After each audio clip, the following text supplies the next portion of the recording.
নমস্কার, স্কিল বাংলা চ্যানেলে আপনাদের প্রত্যেককে স্বাগত জানাই। মণিপুর নিয়ে শুধু লাস্ট কয়েক দিন নয়, লাস্ট প্রায় ৩-৩.৫ বছর ধরে আপনারা নিশ্চয়ই শুনছেন, বিভিন্ন জায়গায় দেখছেন যে মণিপুরে প্রচণ্ড রকম ঝামেলা চলছে, থামছে আর না।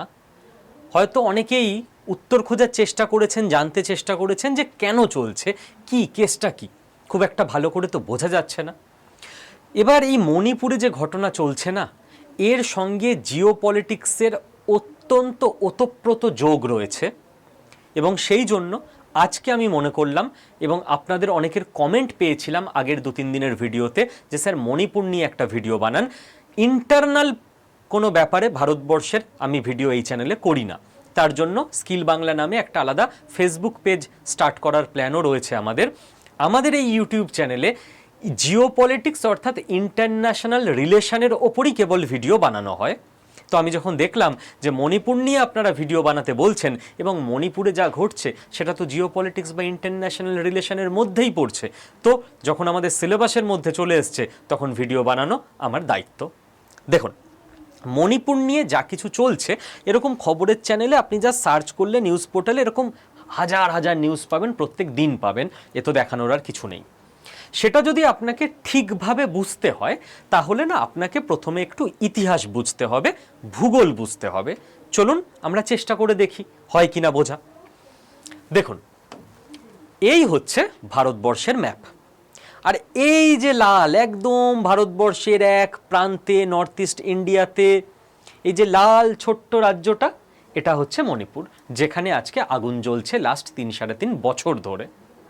এবার আমরা এই যে ভারতবর্ষের নর্থ ইস্ট ইন্ডিয়া, ঠিক আছে, শিলিগুড়ি করিডোর দিয়ে কানেক্টেড, এই নর্থ ইস্ট ইন্ডিয়াটাকে একটু বড় করে দেখে নিই, তাহলে মণিপুরকে আর একটু জুম করে আমরা দেখতে পারবো।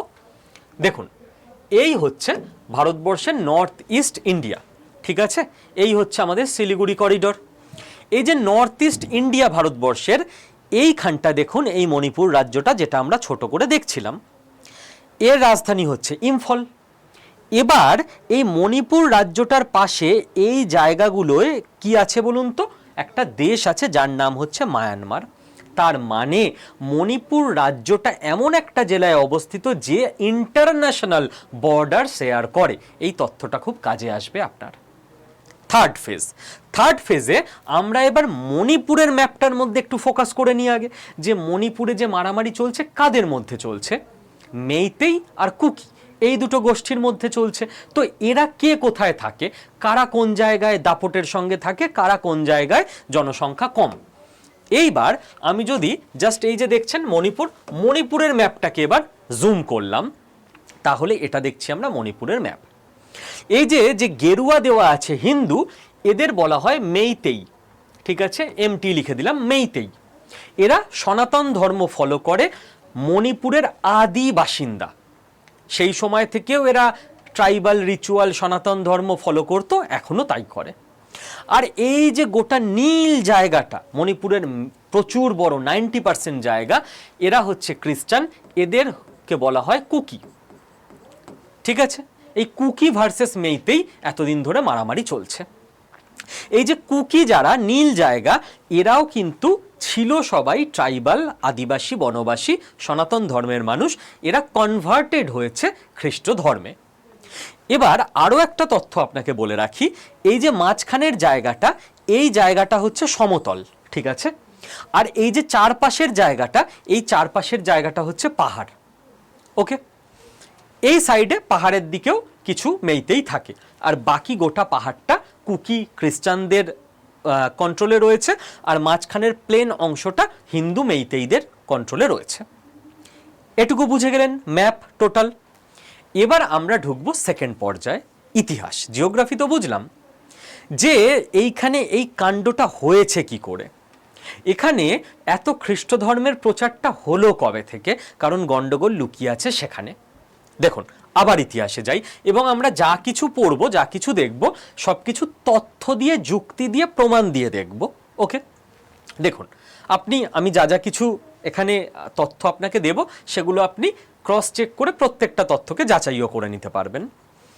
ব্যাপটিস্ট ফরেন মিশন অ্যাকচুয়ালি পুরো নাম American Baptist foreign mission society. এরা 1894 সালে নিজেদের কার্যকলাপ শুরু করে দিয়েছিল এবং এরা আমাদের দেশে 1900 সালের একদম প্রথম দিকে শুরু করে দিয়েছিল ব্যাপটিস্ট চার্চ। ব্রিটিশরা নয়, আমেরিকানরা। কি প্ল্যান? খ্রিস্ট ধর্ম প্রচার, রিলিজিয়ান নিয়ে আমেরিকানদের বয়েই গেছে। তখন থেকে শুরু হয়ে গেছিল সিআইএর একটা গেম প্ল্যান যে নর্থ ইস্ট ইন্ডিয়া, এখানে একটা ফল্ট লাইন সিআইএ খুঁজে পেয়েছিল। কি fault line? North east India গোটা ভারতবর্ষ থেকে যেন আলাদা। আজকে আমরা বলি লুক ইস্ট, নর্থ ইস্টকে কানেক্ট করো, নর্থ ইস্টকে সম্মান দাও, কিন্তু এটা তো মেনে নিতেই হবে, এটা আমাদেরই ফল্ট যে নর্থ ইস্ট ইন্ডিয়াকে আমরা যেন ভারতের বাইরের অংশ বলে মনে মনে ভাবতাম না। এরা চাইনিজদের মতো দেখতে, ওরাও কেমন জানো, ওদেরকে একটা আলাদা গ্রহের প্রাণী বলে আমরাই মেন ল্যান্ড ইন্ডিয়ার মানুষরা মনে করতাম। আর তার ফায়দা উঠিয়েছে আমেরিকা। যখনই দেখেছে আরে এদের এখানে তো রাস্তা নেই, ইলেকট্রিক নেই, কলেজ স্কুল কলেজ নেই, মেন ইন্ডিয়ার সঙ্গে এরা ডিট্যাচ, তো এই জায়গাটাও শিলিগুড়ি করিডোর এমন একটা পরবর্তীকালে বাংলাদেশ তৈরি হবার পর হয়ে যায় যে আচ্ছা এটাকে তো একটা আলাদা দেশ বানানোর চেষ্টা করা যায় পরবর্তীকালে ভবিষ্যতে। কারণ এখানে রয়েছে চীন, এবং চীনকে কাউন্টার করার জন্য তখন কিন্তু মাঝখানে একটা তিব্বত ছিল, ঠিক আছে? ভারত, তিব্বত, চীন। তখন মানে আমি যেই সময়ের কথা বলছি 1901-2 নাগাদ, সেই সময় তিব্বত চীনের আন্ডারে যায়নি। তো সেই সময় থেকে আমেরিকা একটা গেম প্ল্যান সাজাচ্ছিল যে এই পাহাড়ি জায়গাগুলোয় যদি এখন থেকে ক্রিশ্চানিটি প্রমোট করা যায়, ভবিষ্যতে একটা সময় আসতে পারে যেই সময় রিলিজিয়াস সিনোনিমাস একটা গ্রাউন্ড থেকে এই জনসংখ্যা যদি আমেরিকার প্রতি, খ্রিস্টানদের প্রতি লয়াল হয়ে যায়, তাহলে এরা আমাদের ইশারায় চলবে এবং আমরা এখান থেকে চীনের ওপর নজরদারি করতে পারবো। তখনও কিন্তু ভারতের ওপর নজরদারি করা আমেরিকার উদ্দেশ্য ছিল না, কারণ তখনও অবধি ভারত ছিল ব্রিটিশ কন্ট্রোলে। সময় যায়, 1947-এ ব্রিটিশরা ভারত ছেড়ে চলে যায়। সেই সময় আমেরিকার গুপ্তচর সংস্থার সঙ্গে ব্রিটিশরাও একজোট হয় যে ভাই এখন এটাও একটা শত্রু দেশ হয়ে গেছে ভারতবর্ষ, এদেরকে ছেড়ে আমরা চলে এসেছি, চলে আসার আগে আমরা এইখানে একটা ইস্ট পাকিস্তান তৈরি করে দিয়ে আসতে পেরেছি, যার ফলে মেনল্যান্ড ইন্ডিয়ার সঙ্গে নর্থ ইস্ট ইন্ডিয়ার কানেকশন আরও ফ্র্যাজাইল হয়ে গেছে। তো এবার আমেরিকা এবং ব্রিটিশরা একসঙ্গে মিলে যায় যে এইখানে যদি এবার আমরা আলাদা একটা খ্রিস্টান কান্ট্রি তৈরি করতে পারি, তাহলে চীনের ওপর নজরদারি, ভারতবর্ষকে সবসময় চ্যালেঞ্জ জানানো এবং এর নিচের প্রত্যেকটা রাষ্ট্র এবং এই যে ওশানটা, এখানেও আমরা নজরদারি চালাতে পারবো। আপনার মনে পড়ছে শেখ হাসিনা ক্ষমতাচ্যুত হবার আগে বলেছিল যে ভারত বাংলাদেশ সীমান্তে একটা খ্রিস্টান কান্ট্রি তৈরির পরিকল্পনা চলছে। দেখুন মিসিং ডটগুলোকে আপনি কানেক্ট করতে পারবেন যদি আপনি জিওপলিটিক্স নিয়ে অল টাইম আপডেটেড থেকে থাকেন। তো এই পরিকল্পনায় ব্রিটিশ এবং আমেরিকানরা আরও জোর লাগিয়ে দেয় এবং আস্তে আস্তে হয় কি, আস্তে আস্তে হয় মারাত্মক পরিমাণে কনভার্সন, এবং কনভার্সন এমন জায়গায় যায়, এখানে আপনি দেখতে পাচ্ছেন সব পরিষ্কার লেখাই আছে, আসাম, অরুণাচল প্রদেশ, নেপাল, মণিপুর, এখানকার যে হিল ট্রাইবস, পাহাড়ি উপজাতি জনজাতি মানুষ, তাদেরকে কনভার্ট করতে শুরু করে দেওয়া হয় ক্রিশ্চানিটিতে। কিভাবে? ওই যে বললাম ফল্ট লাইন ছিল যে এখানকার মানুষরা বনবাসী, মডার্ন ইনফ্রাস্ট্রাকচারের সঙ্গে এদের পরিচয় নেই, ভারত স্বাধীন হবার পরও নর্থ ইস্ট ইন্ডিয়া একদম রিমোট একটা জায়গা হয়ে পড়েছিল। তো ওদেরকে গিয়ে বোঝানো হতো যে আমরা এসছি তোমাদের সিভিলাইজ করব বলে। তো সিভিলাইজ করতে চলে গেছে বাবুরা নর্থ ইস্ট ইন্ডিয়াতে। তারপর বলা হলো সিভিলাইজ কি করে করব? লিটারেসি এবং এডুকেশনের মাধ্যমে। এডুকেশন কোথায় পাবে? স্কুলে পাবে। আচ্ছা হ্যাঁ, স্কুলে কিন্তু খ্রিস্টান এডুকেশন দেওয়া হবে। আচ্ছা এবার নেক্সট ব্যাপার হচ্ছে যে স্কুলে তো তোমরা পড়াশোনা করলে, তোমাদের চাকরি বাকরি দরকার, যারা খ্রিস্টান হবে তাদের জন্য আমাদের আলাদা কোটা আছে চাকরির, তোমরা তো খ্রিস্টান নও, কি আর করা যাবে। তো খ্রিস্টান ভ্যালুতে শিক্ষিত হয়েছে, চাকরি পেয়ে যাবে খ্রিস্টান হলেই, অনেকে কনভার্ট হতে আরও ইজিলি শুরু করলো। এবার রাইস ব্যাক থিওরি যেটাকে বলা হয়, যে তোমরা এত গরিব, যারা খ্রিস্টান হবে তাদের মান্থলি একটা চার্চ থেকে সাহায্য করা হবে, তোমরা তো পাবে না, কি আর করা যাবে, হ্যাঁ খ্রিস্টান হবে তাহলে যারা হচ্ছে তারা পেয়ে যাবে, জোর জবরদস্তি কিছু নেই। মানুষ কনভার্ট হতে শুরু করলো এবং ভারতবর্ষ তাকালোই না যে ভারতবর্ষের একটা অংশে কি ঘটাচ্ছে আমেরিকা, কোনো রিলিজিয়াস অ্যাঙ্গেল থেকে না, জাস্ট জিও পলিটিক্যাল স্বার্থসিদ্ধি করার জন্য রিলিজিয়ানকে ব্যবহার করে। এরপর শুরু করা হলো যে তোমাদের তো মেডিসিন দেওয়া হবে, হসপিটাল থাকবে, একদম ফ্রিতে ডাক্তারখানা থাকবে। আচ্ছা হ্যাঁ, হসপিটাল বা ডাক্তারখানা বা মেডিসিন এগুলো কিন্তু খ্রিস্টান অ্যাফিলিয়েটেড হসপিটাল, ওখানেই মেডিসিনগুলো পাওয়া যাবে, এমনি আমরা তোমাদের ফ্রিতে দিয়ে যাব না, ওখানে গিয়ে নিতে হবে। আর প্রত্যেকটা চার্চ কন্ট্রোলড হবে, এমনি আমরা একটা এনজিও খুললাম তা নয়, ওটা চার্চের সঙ্গে লিঙ্ক থাকবে। এমন একটা ইকোসিস্টেম তৈরি করে দেওয়া যাতে করে মানুষজন যারা একেই অত কিছু বোঝেন না তাদেরকে ইজিলি টাকার লোভ দেখিয়ে, এডুকেশান দিয়ে, হেলথ কেয়ার দিয়ে কনভার্ট করে নেওয়া যায় খ্রিস্টানিটিতে।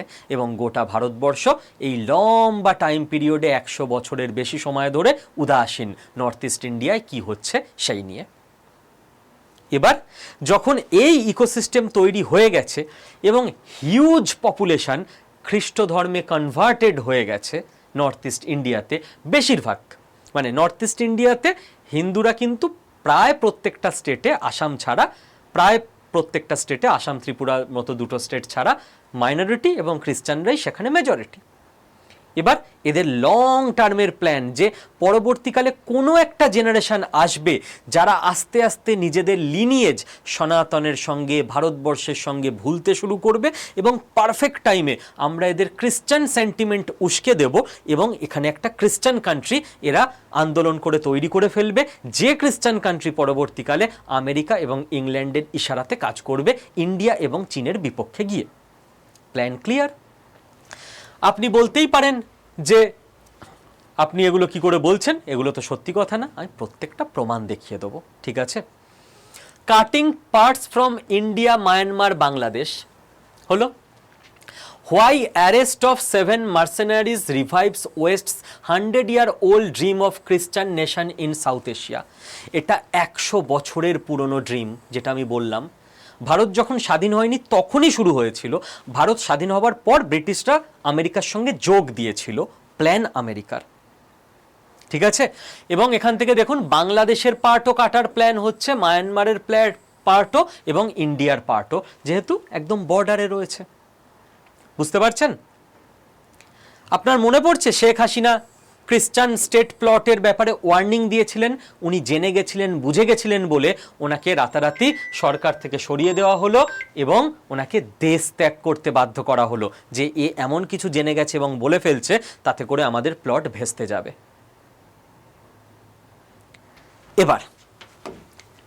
এবার নেক্সট চলে আসুন, আপনি কত প্রমাণ নেবেন। মিজোরামের মুখ্যমন্ত্রী ছিলেন, তিনি আমেরিকায় গিয়ে বলে এসেছিলেন, আপনি ইউটিউবে ভিডিও পেয়ে যাবেন, যে আমাদের যে জো পিপল আছে, ওরা নিজেদের, আমরা যেমন বাঙালি, ওরা নিজেদের বলে জো কুকি, আমাদের যে জো কুকি পিপল আছে মায়ানমার, ইন্ডিয়া, সব জায়গায় ছড়িয়ে, তাদের একটা আলাদা অ্যাডমিনিস্ট্রেটিভ ব্লক হওয়া উচিত। মানে কি? মানে জো কুকিদের আলাদা দেশ হওয়া উচিত। আমেরিকায় গিয়ে বলে এসছে ভারতের মিজোরাম রাজ্যের পূর্বতন মুখ্যমন্ত্রী। বোঝা যাচ্ছে? এবার আপনি দেখুন, জো পিপল ড্রিম অফ রিইউনিফিকেশন, জো পিপলরা এক হতে চায়। এই জোরা কোথায় আছে? ভারতেও আছে, পাশের মায়ানমারেও আছে। তো খুব ভালো কথা, মায়ানমার ভারতের অন্তর্গত হয়ে যাক, আমাদের তো কোনো আপত্তি নেই, আমরা ভারত মাতার মধ্যে নিয়ে নেব, ভারত মাতার অংশ করে। কিন্তু এদের বক্তব্য না না না, সেটি হবে না। তাহলে কি হবে? বলছে ইন্ডিয়া মায়ানমার বর্ডারে যে ফেন্সিং দেওয়া হচ্ছে, এই নিয়ে মিজোরামের অ্যাসেম্বলিতে, বিধানসভাতে চিৎকার হচ্ছে, ফেন্সিং কেন হবে, বর্ডার খোলা রাখতে হবে। বাহ বাহ বাহ বাহ বাহ, অবৈধ অনুপ্রবেশ যাতে হতে পারে, আপনি ডেটা মিলিয়ে নিন, সারা ভারতবর্ষের পপুলেশন গ্রোথ হচ্ছে 24%। আপনি ডেটা মিলিয়ে নিন, মণিপুরের পপুলেশন গ্রোথ হচ্ছে 32%। আপনি ডেটা মিলিয়ে নিন, মণিপুরের পাহাড়ি অঞ্চল যেখানে এই কুকিজ ও খ্রিস্টানরা থাকে সেখানকার পপুলেশন গ্রোথ হচ্ছে 100%। ভাই 100% পপুলেশন গ্রোথ। কারণ যখনই দরকার হচ্ছে, অনুপ্রবেশ হচ্ছে, মিজোরাম থেকে কুকিজো যারা আছে তারা এই ভারতবর্ষের মণিপুরের কুকিজোদের যে পাহাড়ি অঞ্চল সেখানে এসে বসে পড়ছে এবং ভারতবর্ষের কুকিজোরা ওদেরকে ডেকে ডেকে আনছে যে ভাই তোমরাও চলে এসো, একদম ধর্মশালা পেয়ে গেছি, ভারত সরকারকে ফেন্সিং করতে দেব না, ফেন্সিং করলেই আমরা রাজ্যে আন্দোলন করব। বোঝা যাচ্ছে এইভাবে ডেমোগ্রাফি এবং জনবিন্যাস পাল্টানো হচ্ছে।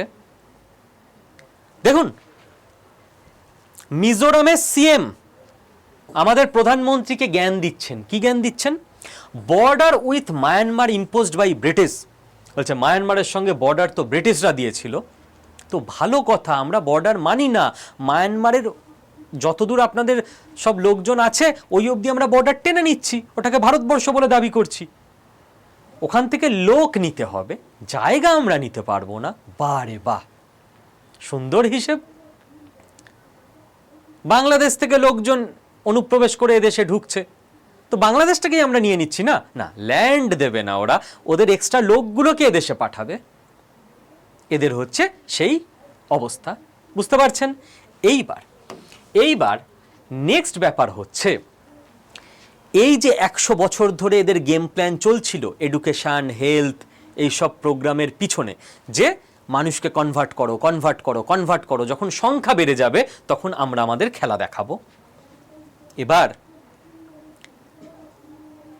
এই যে মেইতেইরা যারা সনাতন ধর্মেই আছে, যারা কনভার্টেড হয়নি, মণিপুর রাজ্যে যখন কুকি জোদের ক্ষমতা বেড়ে যায়, সংখ্যা বেড়ে যায়, লিগালি একটা ল পাস করিয়েছে মণিপুর রাজ্য। কি ল?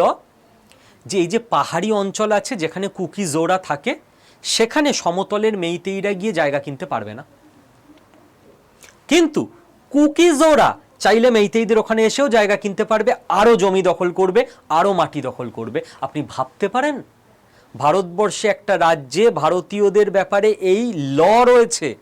মানে মনে করুন আপনি কলকাতায় বাড়ি আপনার, আপনি হাওড়ায় গিয়ে জমি কিনতে পারবেন না, ল আছে পশ্চিমবঙ্গে। আপনি ভাবতে পারছেন? তো কুকিজোদের যে জায়গা, ওটা পুরো ওদের দখল করা জমি, ওখানে গিয়ে অন্য কেউ জমি কিনতে পারবে না। তো বললেই হয় যে আলাদা দেশ আমরা তৈরি করে নিয়েছি, দখল করে নিয়েছি। ওরা চাইলে অন্য জায়গায় গিয়ে আরো জমি কিনতে পারবে। দেখিয়ে দিচ্ছি। Non-tribal Meitei residents are generally prohibited from purchasing land in the hill areas of Manipur, including those dominated by Kuki community, due to protections under the Manipur Land Revenue and Land Reforms Act 1960. Legal protection পেয়ে গেছে, আর ওখানে কিছু করা যাবে না। এরপর মেইতেইদের তো কোন ঠাসা করা হচ্ছে এবং যাতে আরো ওদের সংখ্যা কমে, আরো কনভার্সন করা যায়, তার চেষ্টা 100 বছর ধরে হচ্ছে। এবার যাতে গোটা স্টেটের সবকিছু কন্ট্রোল অ্যাডমিনিস্ট্রেটিভলি চলে আসে কুকিজোদের হাতে, তার জন্য কুকিজোদের এসটি স্ট্যাটাস দেওয়া হয়েছে, শিডিউল ট্রাইব। এক্সট্রা সুবিধা, এক্সট্রা ছাড়, সরকারি চাকরিতে সব কিছুতে, বোঝেনি মানে আপনার রিজার্ভেশনের সুবিধা কি কি আছে। মেইতেইরা যখন বলে যে ভাই আমরাও তো ট্রাইবাল, আমরাও তো বনবাসী, সেই বছরের পর বছর ধরে, শতাব্দীর পর শতাব্দী ধরে আমাদের এসটি স্ট্যাটাস দাও, ওদের বলে না তোমাদের দেবো না এসটি স্ট্যাটাস। তো না তো তোমাদের জমি দেব, তোমাদের জমি আমরা গিয়ে আরো কিনবো, না তো তোমাদের এসটি স্ট্যাটাস দেবো, এসটি স্ট্যাটাস নিয়ে সুবিধাও আমরা ভোগ করব। অর্থাৎ ধীরে ধীরে প্রচণ্ড প্ল্যান্ড ওয়েতে গোটা মণিপুরকে এবং পরবর্তীকালে গোটা নর্থ ইস্টকে একেবারে ক্রিশ্চানাইজেশন করে নেওয়া, এইটা হচ্ছে ultimate planning. Manipur CM Sage Meitei communities demand for ST status. বোঝা গেছে যেটা বললাম? এইটুকু যদি আপনি বুঝে থাকেন, এরপর আপনাকে বুঝতে হবে যে এর মধ্যে কিভাবে ঢুকে যাচ্ছে আরও ইন্টারন্যাশনাল জিনিসপত্র। ড্রাগ ট্রায়াঙ্গেল শুনেছেন ব্যাপারটা? না স্যার, কি ব্যাপারটা হচ্ছে, আফগানিস্তানে পৃথিবীর সবথেকে বেশি আফিম এবং অন্য নানাবিধ ড্রাগের চাষ হতো। এবার ড্রাগ আপনি দেখবেন, ওই ডোনাল্ড ট্রাম্প বলেছিল যে ভেনেজুয়েলা থেকে আমেরিকায় ড্রাগ পাঠানো হয়, ওই জন্য ভেনেজুয়েলাতে গিয়ে বম্বিং করে এসছে, মনে পড়ছে? উল্টো দিকে এই ডোনাল্ড ট্রাম্পরাই পৃথিবীর অন্যান্য দেশকে ড্রাগ দিয়ে কন্ট্রোল করতে চায়। নিজের দেশকে ড্রাগ থেকে বাঁচাবো, পৃথিবীর অন্যান্য দেশে ড্রাগের বিষ ঢুকিয়ে দেব। জিওপলিটিক্স। এই মুহূর্তে পৃথিবীতে সবথেকে বেশি আফিম চাষ হয়, ড্রাগের উৎপাদন হয় মায়ানমার, তার নিচে লাওস এবং থাইল্যান্ড, এই তিনটে দেশে। এটা একটা ড্রাগ ট্রায়াঙ্গেল হয়ে গেছে এই মুহূর্তে, মায়ানমার, লাওস, থাইল্যান্ড। এবার এই যে কুকিজো যারা আছে, তাদের মাসি পিসি রিলেটিভ এরা তো সব মায়ানমারে আছে। যেরকম যারা আমাদের পশ্চিমবঙ্গে ওপার বাংলা থেকে আসা মানুষজন আছেন, তাদের কোনো না কোনো লিনিয়েজ লোকজন রিলেটিভ এখনও তো পূর্ববঙ্গে মানে বাংলাদেশে আছে, একই এথনিসিটির মানুষ, স্বাভাবিক। তো এই কুকিজো খ্রিস্টান যারা, তারা বর্ডার ফর্ডার রাখতে দেয় না, তারা ভারতবর্ষে আছে, যখন তখন তারা চলে যায় মায়ানমারে নিজেদের আত্মীয় স্বজনের সঙ্গে দেখা করতে, আবার আত্মীয় স্বজনকে নিয়ে ফিরে আসে ভারতবর্ষে। এবং আমেরিকা এই মায়ানমার, লাওস এবং থাইল্যান্ডে যে ড্রাগ ট্রায়াঙ্গেল বানিয়েছে, আমেরিকা সিআইএ বানিয়েছে, সেইখান থেকে আফিমের চাষ, ড্রাগের প্রোডাকশান এসবগুলো শিখে আসে এবং যারা ওখানে এক্সপার্ট তাদেরকেও সঙ্গে করে নিয়ে আসে মণিপুরে এগুলো চাষ করার জন্য। এবং মণিপুরে প্রচণ্ড রকমভাবে এই ধরনের ড্রাগের উৎপাদন বেড়ে যায়। আমেরিকার লাভ কি? আমেরিকার মেন যেটা লাভ, এই যে ড্রাগ ইকোনমি, এগুলো তো বিশাল দামে সারা পৃথিবীতে এক্সপোর্ট হয়। এই যে টাকাটা আসে, এই ড্রাগ ইকোনমি দিয়ে সিআইএ মূলত নিজের খরচটা চালায়। কারণ পৃথিবীতে যত সিক্রেট অপারেশনগুলো হয়, সেখানে তো কোনো দেশের সরকার দেখাতে পারে না যে আমরা, ভারত সরকারও দেখাতে পারবে না যে আমরা পাকিস্তানে ধুরন্ধর এজেন্টের জন্য এত টাকা পাঠাচ্ছি। ওটা কোনো না কোনো ভায়া হয়েই টাকা পাঠাতে হয়। আমেরিকা সব কিছুর একদম মানে মাত্রা ছাড়িয়ে গেছে, বলেছে টাকা তো পাঠাবো ভায়াই হয়ে, নিজেদের গভর্নমেন্ট থেকেও টাকা পাঠাবো না। ড্রাগ চাষ লাগাও তিনটে দেশে, ওই ড্রাগগুলো বিক্রি হোক, ওখানে আমাদেরই লোক থাকবে যারা ড্রাগ চাষ করছে, যারা বিক্রি করছে, ওদের থেকে কমিশন নাও, ওই টাকা দিয়ে সিআইএর সব খরচ টরচ চালাও। এইবার মণিপুরে যেই মুহূর্তে এই যেখানে যেখানে ড্রাগ চাষ হচ্ছে, আফিম চাষ হচ্ছে, ওখানে ভারত সরকারের ভারতীয় আর্মি ঢুকেছে এবং বুলডোজার দিয়ে গুঁড়িয়েছে চাষের জায়গা, ল্যাবরেটরি, ইল্লিগাল বাড়ি ঘর দখল। সঙ্গে সঙ্গে কুকিজো কমিউনিটির মারাত্মক রিভোল্ট। কি রিভোল্ট? যে আমাদের এখানে, আমাদের আইন আছে যে এখানকার যে এমএলএ হবে তাকে নিয়ে কমিটি হবে, সে জঙ্গল টঙ্গল সব কিছু সামলাবে, আপনারা কারা? বোঝো কাণ্ড। এতক্ষণ মেইতেইদের ঢুকতে দিচ্ছিল না, এবার ভারতীয় সেনাকে ঢুকতে দিচ্ছে না। এতক্ষণ বলল মেইতেইরা ঢুকতে পারবে না, আমাদের প্রোটেকশন আছে 1960-এর আইন অনুযায়ী। এবার বলছে ভারতীয় সেনাবাহিনীও ঢুকতে পারবে না, কেউ ঢুকতে পারবে না।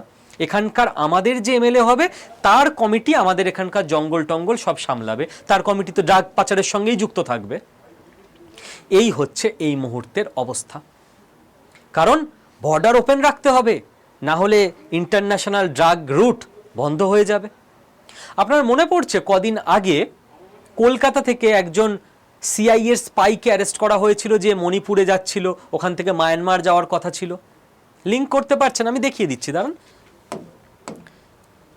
এখানেই একটু আগে দেখলাম আমি কোথায়, US mercenary arrested in drone smuggling case, US mercenaries India arrest. দেখতে পাচ্ছেন? এই যে এই লোকটা, আমিও মনে হয় স্কিল বাংলায় একটা ভিডিও করে একে দেখিয়েছিলাম। এরকম প্রচুর সিআইএর স্পাইরা ঘুরে বেড়াচ্ছে ভারতবর্ষের নর্থ ইস্টে, জায়গাটাকে আরও র্যাডিকালাইজড করার জন্য, আরও কনভার্সন বাড়ানোর জন্য, ড্রাগ চক্রকে আরও বুস্ট দেওয়ার জন্য, অ্যান্টি ইন্ডিয়া সেন্টিমেন্ট আরও স্ট্রং করার জন্য। ভারতীয় বাহিনী, ভারতের ইন্টেলিজেন্স সংস্থা তাদের ধরছে, বাট ওরা আমাদের থেকে অনেক বেশি স্পিডে এগোচ্ছে। ওরা 20 জনকে পাঠালে আমরা 15 জনকে ধরতে পারছি, 5 জনকে না অধরাই থেকে যাচ্ছে, পরের মাসে আরও 20 জনকে পাঠিয়ে দিচ্ছে, সংখ্যাটা বাড়তেই থাকছে। এইরকম মারাত্মক জিওপলিটিক্যাল একটা গোপন গেম মণিপুরে এবং নর্থ ইস্টে চলছে। নর্থ ইস্টে আগেও চেষ্টা হয়েছে, তখন অজিত দোভাল প্রায় একা হাতে বাঁচিয়ে দিয়েছিলেন নর্থ ইস্টকে। আবার চেষ্টা হচ্ছে মারাত্মক পরিমাণে।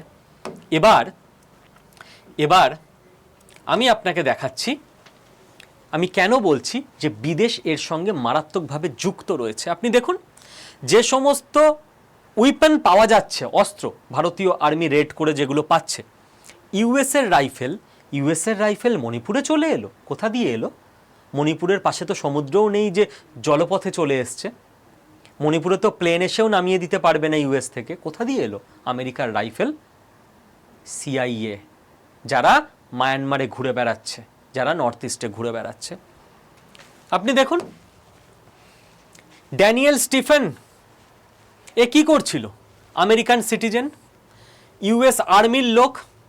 2023-এ একে দেখা যাচ্ছে military grade gear, surveillance drone, এই সমস্ত কিছু মণিপুরের মিলিট্যান্টদের ডিস্ট্রিবিউট করছে। যেন বস্ত্রদান শিবির খোলে, ডিস্ট্রিবিউট করে বস্ত্র, এ অস্ত্রদান শিবির খুলেছিল মণিপুরে আমেরিকার আর্মি। আর কি প্রমাণ চাই?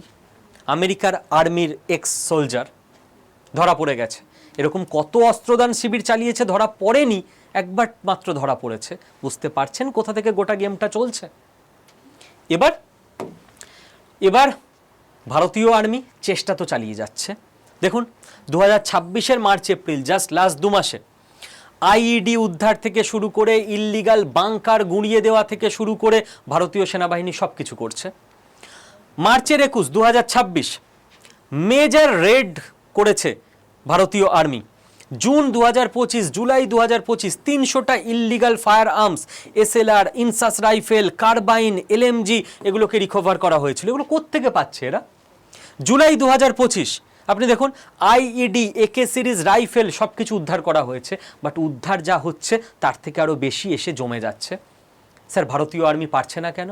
ভারতীয় আর্মি পারছে না কারণ ভারতীয় আর্মিকে তো ঢুকতেই দেওয়া হচ্ছে না। ভারতীয় সেনাবাহিনী যখন যাচ্ছে তখন এই কাকিমা পাড়ার লোকজনকে নিয়ে, কুকিজো কমিউনিটির কাকিমা, এরা এখানে রাস্তা বন্ধ করে বসে পড়ছে, গো ব্যাক আসাম রাইফেলস। কাকিমা থাকবে ভারতবর্ষে, কিন্তু ভারতীয় সেনাবাহিনীকে বলবে গো ব্যাক। এবার আপনি কি করবেন? আপনি এদের ওপর গুলি চালিয়ে দেবেন? আর্মি গাড়ি পিষে দিয়ে বেরিয়ে যাবে? কালকে তো সারা ভারতবর্ষে আগুন লাগিয়ে দেবে। তার জন্য পুরো একদম নেক্সাস ইকোসিস্টেম বসে আছে যে ভারতীয় আর্মি মণিপুরে ঢুকতে গেলে ঢুকতে দেওয়া হবে না। না ঢুকতে পারলে ওদের লাভ, মণিপুরে ওদের মতো রাজত্ব চালাবে। আজ যদি দেখুন, সমস্ত মহিলাকে বসিয়েছে, কোনো পুরুষ নেই। আজ যদি মহিলাদের ওপর কোনোভাবে শক্তি প্রয়োগ করা হয়, একটা ফায়ারও করা হয়, কোনোভাবে গাড়ি চালানোর চেষ্টা করা হয়, সারা ভারতবর্ষে আগুন লাগিয়ে দেওয়া হবে যে ভারতীয় সেনাবাহিনী নিরীহ মহিলাদের ওপর অত্যাচার করেছে। ছি ছি ছি ছি ছি। হিউম্যান রাইটস কাউন্সিল একদম রেডি, কোথায় কোথায় টুইট করবে, ইউএনএ চলে যাবে, সারা পৃথিবীতে নিউজ করে দেবে। সারা ভারতবাসীকেই ভারতীয় সেনাবাহিনীর বিরুদ্ধে একদিনে করে দিতে পারে এরা। বিভিন্ন মিডিয়া চ্যানেলে ওদের লোক বসে আছে, বিভিন্ন বুদ্ধিজীবী মহলে ওদের লোক বসে আছে, বিভিন্ন ইউনিভার্সিটিতে ওদের লোক বসে আছে, যে ভারতীয় সেনাবাহিনীর একটা ভুল স্টেপ, বাকি মণিপুরে যা ঘটছে গোটা ভারতবর্ষে আগুন জ্বালিয়ে দিতে পারবে পরের দিনই। ভারতীয় সেনাবাহিনী কি মারাত্মক সংযমের পরিচয় দিচ্ছে। সব জানে, সব বোঝে যে এরাই মেন কালপ্রিট, তবু ওরা চুপ হয়ে দাঁড়িয়ে আছে যে একটা যদি আমরা ভুল স্টেপ করে ফেলি আবেগের বশে, যেটা এক জায়গার গন্ডগোল সারা ভারতে এরা ছড়িয়ে দেবে। বুঝতে পারছেন কেন ভারতীয় সেনাবাহিনী কিছু করতে পারছে না? এবার লং টার্ম সলিউশন কি? লং টার্ম সলিউশন হচ্ছে যাদেরকে ভুল বুঝিয়ে খ্রিস্টানিটিতে কনভার্ট করা হয়েছে তাদের আস্তে আস্তে ভারতীয় রুটে সনাতন ধর্মে ফিরিয়ে আনা। এবার ব্যাপটিস্ট মিশন কাজ শুরু করেছে 1901 সাল থেকে। ভারতবাসী জেগেইছে কিছু বছর আগে, জেগে কি করতে হবে সেটা বুঝতে না পেরে এ ওকে সমালোচনা করেছে। তার মধ্যে কিছু লোক, কিছু অর্গানাইজেশন তারা রাস্তা বুঝে গেছে কি করতে হবে, এবং তারা নর্থ ইস্ট ইন্ডিয়াতে ওখানকার মানুষরা তারা জেগে উঠেছে যে ভাই আমরা তো ভারতীয়, আমাদের রুট তো আমরা বনবাসী, ট্রাইবাল, আমাদের রুট তো আমরা নাগা, আমরা মণিপুরি, আমরা আমাদের এথনিসিটিতে গর্বিত হব। রিলিজিয়ান আমাদের সেকেন্ড ব্যাপার, যার যার ব্যক্তিগত আস্থা। যারা যারা আবার রিলিজিয়ানকে, কিছু মানুষ আছে যারা রিলিজিয়ান অনেকে ত্যাগ করে একেবারে সনাতন ধর্মে ঘর ওয়াপসি করে ফিরেও আসছে, তাদের অ্যানসেস্ট্রাল রুটস, কালচার, ট্র্যাডিশন সব কিছুর সঙ্গে, আইডেন্টিটির সঙ্গে ফিরে পেতে, আইডেন্টিটি পুরনো। যারা ফিরে আসছে না, ক্রিশ্চানিটিতে আছে, তাদের ব্যাপার, যার যার নিজের রিলিজিয়ান, নিজের আস্থা। কিন্তু তাদের মধ্যেই ফিলিংস জাগানোর চেষ্টা করা হচ্ছে। অনেক রুট গ্রাউন্ড লেভেলে মানুষ কাজ করছেন আস্তে আস্তে, যে ভাই তোমরা আগে ভারতীয়, আগে নাগা, আগে মণিপুরি। রিলিজিয়ান নিজের নিজের ব্যাপার, ওটা নিয়ে আমেরিকার প্রভাবে চলে এসো না, ব্রিটিশদের প্রভাবে চলে এসো না, আলাদা দেশ ডিমান্ড করো না। বাট আমাদের দেশের হয়ে কাজ করছে হয়তো 10 জন, কারণ অ্যাওয়ারনেসই তো ছিল না। বাট ওদের এতদিনকার ইকোসিস্টেম কাজ করছে। তো ওই ইকোসিস্টেমকে চ্যালেঞ্জ জানিয়ে ভাঙতে কি কি বাধার সম্মুখীন হতে হচ্ছে বুঝতে পারছেন আপনি? কেন? তার কারণ এবং কিভাবে এর সলিউশন হবে, এর সলিউশন করার জন্য আপনি ভাবুন, ভারতবর্ষের সেনাবাহিনী তো শক্তি প্রয়োগ করতেই পারছে না। ওরা সামনে মহিলাদের বসিয়ে দিয়ে পিছনে দৌড়ে পালিয়ে যাচ্ছে। ভারতীয় সেনাবাহিনী যখন সজাগ নেই, সেই সময় ওরা অ্যাটাক করছে। ভারতীয় সেনাবাহিনীকে, এখানে ইন্টেলিজেন্স ডিপার্টমেন্টের কাজ ট্রাস্টেড নেটওয়ার্ক তৈরি করতে হবে, যে নেটওয়ার্ক আস্তে আস্তে সমাজকে পরিবর্তন করবে। রাতারাতি আপনি কি করে সমাজকে পরিবর্তন করবেন? মেইতেইদের বোঝাতে হবে যে তোমরা তোমাদের অধিকার পাবে, একটু ধৈর্য ধরো, কুকিদের বিরুদ্ধে মারামারিতে তোমরাও চলে যেও না, সংযম রাখো। কুকিদের বোঝাতে হবে যে ভাই রিলিজিয়ান তোমার যাই হোক না কেন, তুমি ভারতবাসী, তুমিও সনাতন ধর্মাবলম্বী ছিলে একদিন, এটাই তোমার মাটি ছিল। কনভার্সান তো 2 প্রজন্ম, 4 প্রজন্ম, 6 প্রজন্ম আগে হয়েছে। তো মেইতেইদের মেরে তাড়িয়ে দেবো, পুরো রাজ্য দখল করে নেবো, এই মেন্টালিটি ছাড়তে হবে। এটা এত সহজ কাজ আপনি মনে করেন মানুষকে গিয়ে বোঝালেই হয়ে যাবে? এটা তো লং টার্ম চলবে, এই প্রবলেম একদিনে সলভ হওয়ার নয়, লিখে রাখুন। 2, আমাদের স্পাই নেটওয়ার্ক তৈরি করতে হবে। কারণ এই কাজ যখন চলবে না, তখন ওদের যে এতদিনের ইকোসিস্টেম আছে তারা তো আবার উল্টো বোঝাবে। তারা বোঝাবে চলো পুরো দখল করে নিই, আমরা রিলিজিয়ানের জন্য আলাদা দেশ করে নেব। তো তাদের বোঝানোর লোক হয়তো 100 জন, আমাদের বোঝানোর লোক সবে শুরু হচ্ছে। তো সংখ্যায় ওরা বেশি, ভুল বোঝানোর লোক।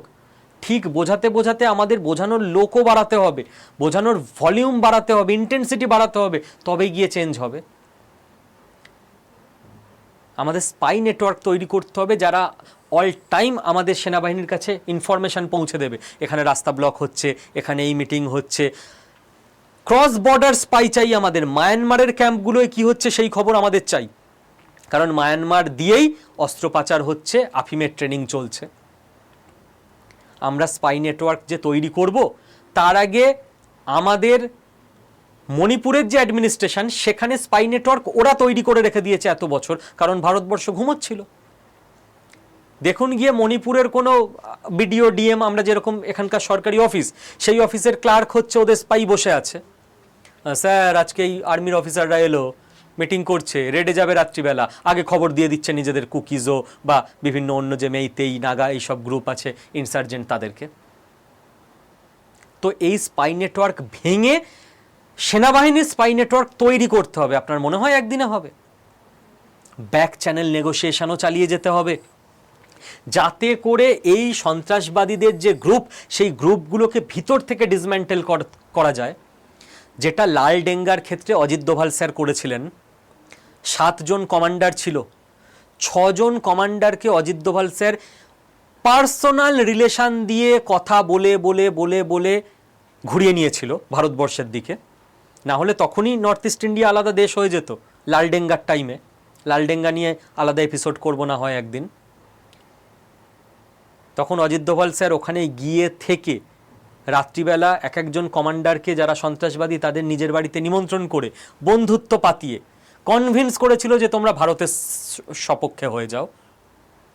একজন কমান্ডার কনভিন্স হয়নি, তাকে নিয়ে আর চিন্তা ছিল না, 6 জন চলে এসছে আমার দিকে। এইভাবে ভারতবর্ষকে বাঁচিয়েছিলেন উনি। সেই ব্যাক চ্যানেল নেগোসিয়েশন এখানেও করে যেতে হবে। কে আছে কুকি লিডার, তাকে ঠিক পথে আনা যায় কিনা, যদি তাকে ঠিক পথে আনা না যায় তাকে ভিতর থেকে এলিমিনেট করানো যায় কিনা।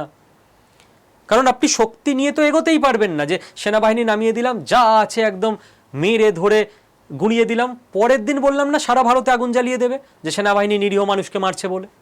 এই যে কাকিমারা বসে আছে রাস্তায়। মিডিয়াকে কন্ট্রোল করতে হবে, কারণ মিডিয়া ন্যারেটিভ তৈরি করে। কাজ প্রচুর মণিপুরে। হয়তো দুপক্ষকে শান্ত করা গেল বুঝিয়ে বাজিয়ে, এইবার একজন মেইতেই মানুষকে একজন কুকি মানুষ হয়তো চড় মেরেছে, ব্যাস মিডিয়া লিখে দিল মেইতেইদের ওপর অত্যাচার। পরের দিন বুঝতে পারছেন কি হবে? আবার এরা গালি দেবে, ঢিল ছুড়বে, গুলি ছুড়বে, ওরা বোম ছুড়বে, ব্যাস গেল 1 বছরের এত এফোর্ট একদিনে শেষ। তো মিডিয়া কেমন খবর করবে যাতে দুপক্ষ আস্তে আস্তে শান্তিতে আসে, দুপক্ষর মধ্যে হিংসা কমে, ভারতের পক্ষে সবাই থাকে। মিডিয়া বলবে আমার তো কাজই হচ্ছে রিপোর্ট করা, আমি ওটা দেখেছি চোখের সামনে, আমি লিখে দিয়েছি। তুমি তো লিখে দিলে ভাই, খুব সত্যি কথাই লিখলে, আর দেশের যে কি সর্বনাশটা করলে সে আর কি করে বোঝানো যাবে।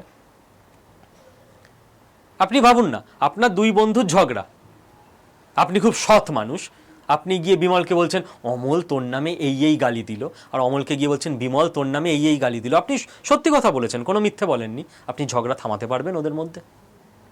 আপনাকে থামাতে গেলে তো ওকে বলতে হয় ভাই কি বলছিস, ও তো তোর নামে ভালোই বলছে, তুই কি বলিস, তুই একটু মাথা ঠান্ডা কর। ও হয়তো ভালো বলেইনি, এর থেকে আচ্ছা ভালো বলছে, 2টো কথা ভালো বললো, উল্টোর জনকে গিয়ে আপনি আবার 10টা ভালো কথা বলছেন। আপনারা অনেকে হয়তো যারা ভালো মানুষ পরিবারে করেও থাকেন এটা, এই তুমি কি ওর ওপর রাগ করে আছো, ও তো তোমার নামে আমার কাছে কত ভালো ভালো কথা বললো, দিয়ে দুজনের আস্তে আস্তে মিলমিশ করানো। আর সেখানে যে মিডিয়াগুলো সত্যবাদিতা দেখাতে যাবে, আলটিমেটলি দেশের সর্বনাশ করে দিচ্ছে। ডেমোক্রেটিক কান্ট্রি, মিডিয়াকে আপনি কন্ট্রোল করতে পারবেন না, বলবে ওই তো মিডিয়ার কণ্ঠরোধ করে দেওয়া হলো। এবার ওদের যে এজেন্টরা, সিআইএর এজেন্টরা ভারতবর্ষের মধ্যে রয়েছে, নর্থ ইস্ট ইন্ডিয়ায় রয়েছে, কে হয়তো রেস্টুরেন্ট চালায়, কে হয়তো গাড়ির ড্রাইভার সেজে বসে রয়েছে, তাদেরকে ধরে ধরে খুঁজে খুঁজে এলিমিনেট করা, সেটাও একটা বড় কাজ। আমরা আমাদের এজেন্ট নেটওয়ার্ক কি তৈরি করব, ওরা তো 125 বছর ধরে তৈরি করে রেখে দিয়েছে যখন আমরা ঘুমোচ্ছিলাম। তো আশা করি প্রবলেম সলিউশন সম্ভাব্য, বোঝাতে পেরেছি। রাতারাতি কোনো সলিউশন এখানে নেই, যতক্ষণ না প্রত্যেকটা ভারতবাসী জাতি, রিলিজিয়ান, বর্ণ, গোত্র সব কিছু ছেড়ে নিজেকে ভারতবাসী এই পরিচিতিতে পরিচিত করতে না পারছে, ততক্ষণ প্রত্যেকটা ফল্ট লাইনকে এক্সপ্লয়েট করে দেশের মধ্যে এই ধরনের কাণ্ডকারখানা ঘটাবে। বিদেশের শক্তিরা বসে আছে তার জন্য। ভারতের আর্মি, অনেক কিছু ইন্টেলিজেন্স ডিপার্টমেন্ট যারা রয়েছে আমাদের, আইবি, এনটিআরও, এআই দিয়ে অনেক কিছু চেষ্টা করছে যে ভাই ওখানে তো গাড়ি নিয়ে, বন্দুক নিয়ে, কামান নিয়ে ঢুকতে পারছি না, যদি এআই দিয়ে surveillance, threat detection, data analysis এগুলোকে বাড়ানো যায় কিনা, অনেক চেষ্টা করা হচ্ছে।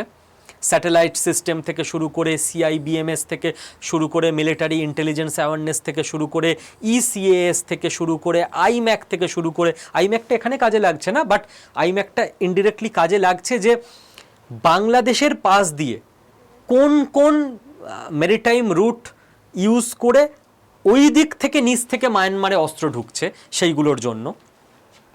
But it's a too tough project. এটা এরকম না যে সন্ত্রাসবাদীরা বসে আছে, গিয়ে গুলির লড়াই করলেই হয়ে যাবে, ঢুকতেই দিচ্ছে না সন্ত্রাসবাদের আস্তানা অবধি, ঘাঁটি অবধি।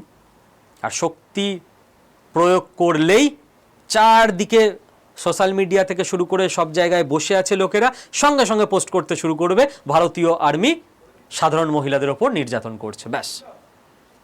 তো কত বড় যুদ্ধ এটা, বুঝতে পারছেন? যদি এটা ক্লিয়ার হয় আপনার কাছে, তাহলে আমি রিকোয়েস্ট করব যে পশ্চিমবঙ্গের প্রত্যেকটা মানুষের ফোনে ফোনে, ঘরে ঘরে এই ভিডিওটাকে একটু পৌঁছে দেওয়ার জন্য। আর আর যারা স্কিল বাংলার দীর্ঘদিনের দর্শক, তাদের জন্য আজকে একটা খুশির খবর আছে। কি খবর? আপনারা জানেন আমাদের স্কিল বাংলার কাজ হচ্ছে বাঙালিদের যে কোনো বয়সের স্কিলড করে, যুগোপযোগী করে তোলা, চাকরিতে সাহায্য করা, প্রমোশনে সাহায্য করা, বিজনেস বাড়াতে সাহায্য করা। এবং আইআইটি ম্যাড্রাসের সঙ্গে স্কিল বাংলা আড্ডা 24/7-এর একটা অফিসিয়াল এগ্রিমেন্ট আছে। আইআইটি যেখানে পড়া ভারতবাসীর স্বপ্ন, প্রচুর ভালো স্টুডেন্ট হলে আইআইটিতে পড়া যায়, স্কিল বাংলার সঙ্গে সেই এগ্রিমেন্ট আছে। আইআইটি ম্যাড্রাসের ক্যারিয়ার 24/7, আড্ডা 24/7 স্কিল বাংলার সঙ্গে, যে আমাদের যে এআই কোর্স হয় সেই এআই কোর্স আইআইটি ম্যাড্রাসের সার্টিফিকেশন সহ হয়।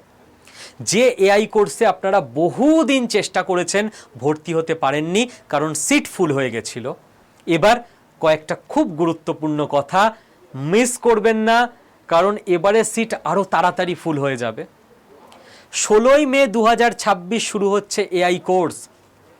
বলেনি কয়েকটা কথা, কোর্স কমপ্লিটের সার্টিফিকেট দেবে আইআইটি ম্যাড্রাস। জীবনে আইআইটি ম্যাড্রাসের সার্টিফিকেট থাকবে, এর থেকে বড় কথা আর কিছু হতে পারে না। কেবল সার্টিফিকেশন না, শেখাটাও সেই লেভেলে হবে। তাই একদম ফাউন্ডেশন লেভেল থেকে শেখানো হবে। আপনাকে ন্যূনতম কোনো শিক্ষাগত যোগ্যতা নিয়ে আসতেই হবে এমনটা নয়, নর্মাল এইচএস পাস বা নর্মাল গ্র্যাজুয়েট হলেই হবে, বয়সেরও কোনো ব্যাপার নেই। সেই লেভেল থেকে ইজি করে শেখানো হবে আপনাকে। এবং আজকে আপনারা যখন এনরোল করবেন, আজকেই একটা বেসিক কম্পিউটার কোর্স আপনারা পেয়ে যাবেন। এই বেসিক কম্পিউটার কোর্স রেকর্ডেড থাকবে আপনাদের কাছে। 15ই মে অবধি আপনারা এটাকে কমপ্লিট করে নেবেন। 16ই মে থেকে শুরু হবে actual AI course.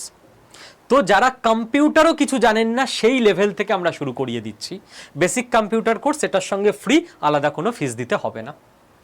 Industry expert faculty Sanjay sir, কারণ এই স্কিলের ব্যাপারে কি হয় না, অনেকে ফ্যাকাল্টি পড়াতে পারেন কিন্তু ইন্ডাস্ট্রিতে কোন এআই স্কিল লাগে তিনি জানেন না।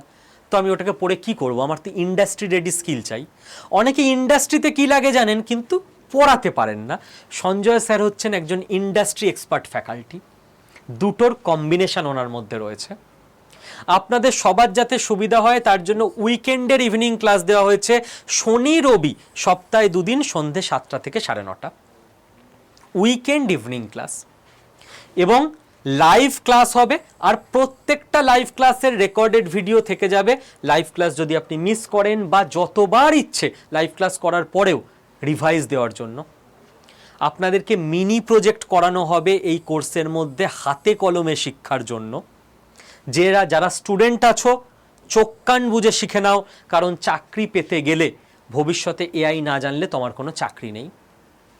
যারা জব করছেন চোখ কান বুঝে এনরোল করে নিন, কারণ আজ থেকে 2-3 বছর পর আপনি এআই না জানলে আপনার জবে, আপনি প্রাইভেটে জব করলে জব থাকবে না, সত্যি বলতে খারাপ লাগলেও শুনতে, বা প্রমোশন হবে না।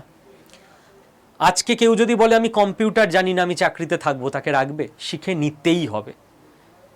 তো কম্পিউটার শেখার জন্য তবু 10-15 বছর সময় পেয়েছেন, এআই অ্যাডপশন আরও দ্রুত হবে। সময় পাল্টাতে সময় লাগে না। আজ থেকে 10-15 বছর আগে কেউ ভেবেছিল যখন ফোন এসছিল, ও ফোন টোন এ জন্মে আর শিখবো না, এমনি যা ব্যবসা করছি চালাবো। আজকে আপনি ভাবুন তো, গ্যাস বুক করতে পারবেন না ফোন না থাকলে। ব্যাংকে আপনি জানতো আমি অ্যাকাউন্ট খুলবো, আমার ফোন নেই, ফোন নাম্বার নেই, অ্যাকাউন্ট খুলে দেবে না। আপনি ব্লাড টেস্ট করাতে যান, বলবে ফোন নাম্বার দিন, ফোনে মেসেজ যাবে। আপনি যাই করতে যাবেন বলবে ফোনে ওটিপি যাবে। ফোন ছাড়া আপনার অস্তিত্ব নেই। যারা মনে করেছিল ফোন আমার লাগবে না, পারলো। টেকনোলজিকে আপন করতেই হবে, না হলে পারবেন না আপনি। সময় বদলাতে সময় লাগে না। 3 বছর পর এআই ছাড়া পৃথিবীতে, ভারতবর্ষে কিছু চলবে না। আপনার বিজনেস আছে, আপনার মনে হচ্ছে আজকে সারা জীবন এইভাবে চালিয়ে নিলাম, এইভাবেই চালাবো। ও যাদের এসটিডি বুথ ছিল তারাও মনে করেছিল, উঠে গেছে আজকে এসটিডি বুথ। তাদের খবর আমরা নিই তারা কি করে খাচ্ছে। যারা টাইপিস্ট ছিল তারাও মনে করেছিল সারা জীবন টাইপ করেই রাজার হালে থাকবো। টাইপ করাতে যায় না কেউ আর, তাদের জীবন শেষ হয়ে গেছে, ফ্যামিলি শেষ হয়ে গেছে, তারা নিজেদের আপগ্রেড করায়নি বলে। তো আপনি আজকে ভাবছেন বিজনেস এআই ছাড়া করে নেবেন, এআই অটোমেশন ছাড়া যে বিজনেস করছেন বিজনেস এক্সপ্যান্ড করতে পারবেন না 2-2.5 বছর পর থেকে আর।